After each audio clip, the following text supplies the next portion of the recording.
Cricket থেকে মুখ ফিরিয়ে নেওয়া, গলফের প্রতি আসক্ত হওয়া, এরপর আবার ক্রিকেটের রঙিন মঞ্চে ফিরে আসা। গ্র্যাহাম ক্রেমারের জীবনে এমন ঘটনা দৃশ্যায়ন হলো। 7 বছরের বিরতি দিয়ে আবারও ফিরলেন পুরনো সেই প্রেমের ডাকে। 39 বছর বয়সে জিম্বাবুয়ের দলে ফের সুযোগ পেলেন এই লেগ স্পিনার। 2018 সালের মার্চে আন্তর্জাতিক ক্রিকেট থেকে স্বঘোষিত নির্বাসন বেছে নেন ক্রেমার। নেপথ্যে ছিল পারিবারিক এবং পেশাগত কারণ। হঠাৎ করে গলফে মনোনিবেশ করার সিদ্ধান্ত নেন তিনি। সেই সাথে তার পরিবারের সাথে একটু বেশি সময় কাটানোর সিদ্ধান্ত নিতে চলে যান সংযুক্ত আরব আমিরাতে, যেখানে তার স্ত্রী মেরোনা এক এয়ারলাইন্স পাইলট হিসেবে নিযুক্ত ছিলেন। এরপর কেটে গেছে 7টি বছর। ক্রিকেট ছাড়লেও প্রথম প্রেমের মতো ভুলে থাকতে পারেননি তিনি। মাঝে মাঝে মনের কোণে 22 গজে ফেরার তাড়না অনুভূত হয়েছে।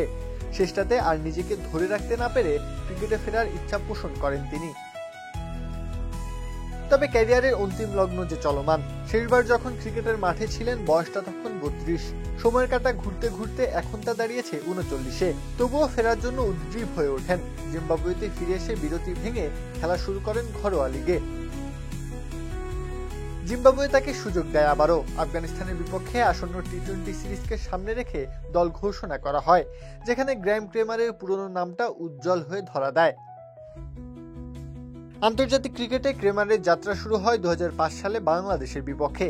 এরপর খেলেছেন 19 টেস্ট, 96 ওয়ানডে এবং 29টি টি-20 ম্যাচ। আরও একবার সেই সংখ্যাটা বাড়িয়ে নেওয়ার সুযোগ পেলেন। প্রত্যহ কাব্য, খেলা 71।